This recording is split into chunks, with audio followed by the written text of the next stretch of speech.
1985 and got off to a slow start, finishing the season with only 695 yards. It wasn't until the second year that fans got a glimpse of his grace, power, and competitive fury. It seemed that every time he touched the ball, he went further than he should have. And eventually, Payton became the NFL's all-time leading rusher. In 1984, he surpassed Jim Brown's record of 12,312 yards. Even Brown had to notice. You've never heard me say anything about Walter Payton not giving 100%. Walter Payton is a rare individual today.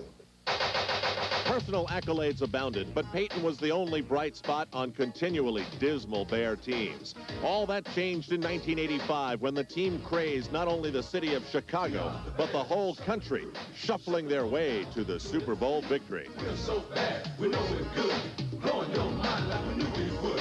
You know we're just strutting for fun, strutting our stuff for everyone. We're not here to start no trouble, we're just here to do the Super Bowl shuffle.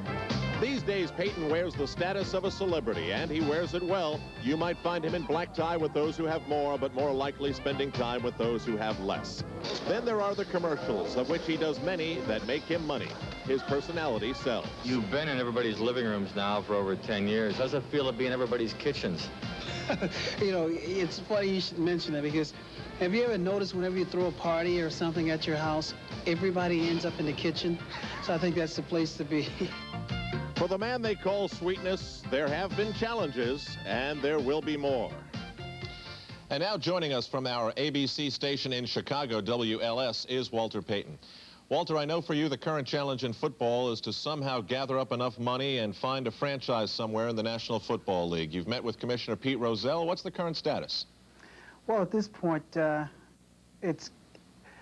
status is looking pretty good, but the thing is, we're at a point where it's for me to go ahead financially or to visit any cities that are potential prospects for franchises will be kind of futile, because first, Mr. Rozelle has to get together with the owners and select a committee of 8 owners, 4 from each division, the NFL and the AFL.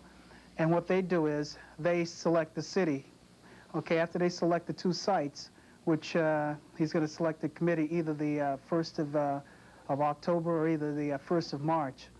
And then they select that city and site. Then they go in, the NFL, and strike a deal with the city as far as the stadium rights and whatever. Then they look at ownership. But until those steps are made, then right now everything is still up in the air. Sounds like there are a lot of things that may stand in your way, but it also sounds as though this is something you're dedicated to as much as crossing the goal line. Well, this is, you know, I made a statement when we were in London with the exhibition game that we had against Dallas, that it would be a nice place to start a franchise in London. And it picked up. And over there, the American football is catching on real well. But I said to myself, why should I go abroad to another country to fulfill my dream when I was born here in the United States and I've made my living here? I think I should be able to fulfill all my dreams here. So what do you think the odds are of this happening for you? Well, if I was a betting man, which I'm not, I see that that I have a pretty good chance, as good a chance as anybody else, simply because of my know-how as far as the finances are concerned. That will be taken care of, and my leadership and my insight to the game of football. Walter, why is it that you take so much of your time and spend it on charitable causes? Well, you have to give back to the community, and because so much has been given to me, and not necessarily in terms of monetary value. It's just the warmness of the fans and the way they appreciate what I do, and I appreciate what I do also. But when other people appreciate it and they show that, then you have that feeling inside that you have to give back simply because you want to, because you're overflowing with so much goodness. It never ceases to amaze me when I meet an athlete who presents such a laid-back, soft-spoken, sensitive personality, and then they go out and perform in a sport the way you do. I mean, you almost have to be ferocious and vicious in your approach to go up against the guys you do. How do you reconcile that in your mind? You're almost 2 different people. Well, I am 2 different people, but when you're out there on the football field, there are rules and regulations that you have to stay in the boundaries of.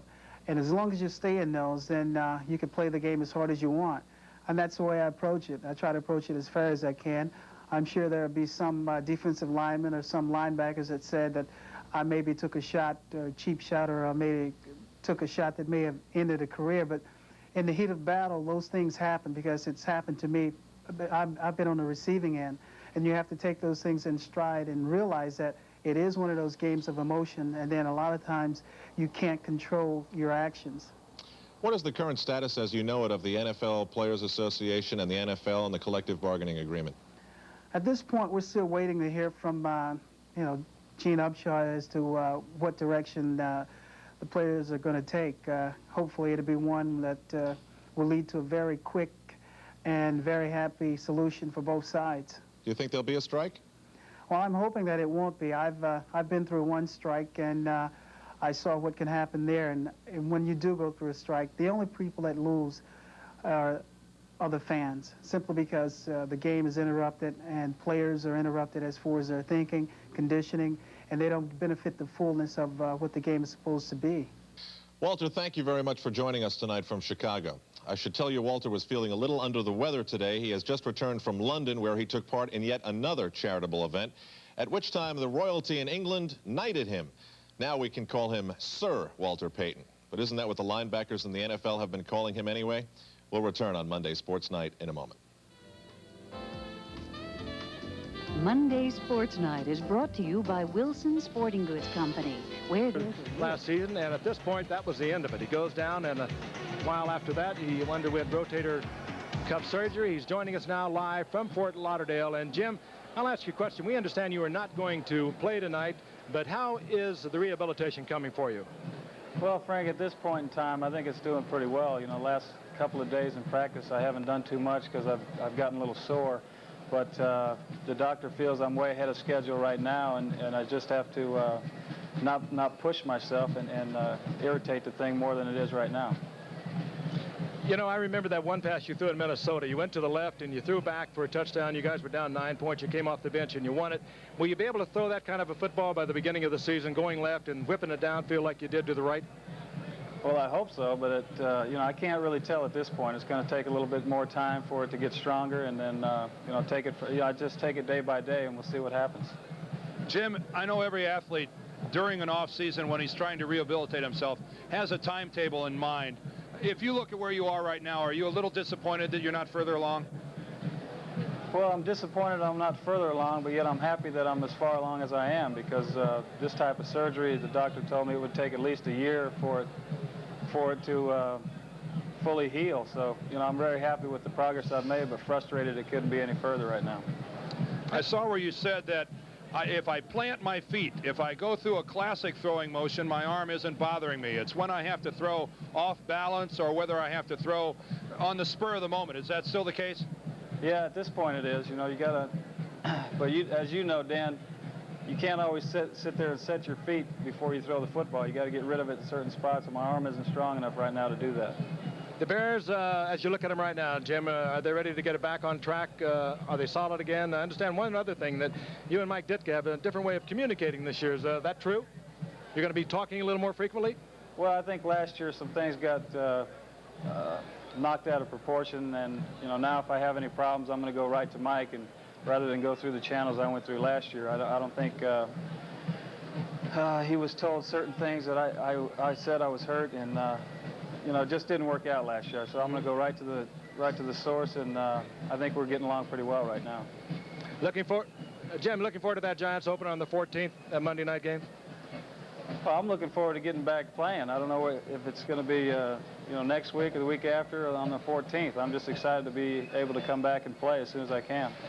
Jimmy, thank you for joining us, and we wish you the very best, and we hope we'll see you in that starting lineup when we go to Chicago for that game on September the 14th. Once again, we're at halftime. The Giants over New England, 12-7. Chicago Bears head coach Mike Ditka signed a long-term contract to stay on with the Bears. But the things that are important are facts, and the facts are that I intend to be here, and I intend to finish my coaching career here, the good Lord willing. Are you now the highest paid?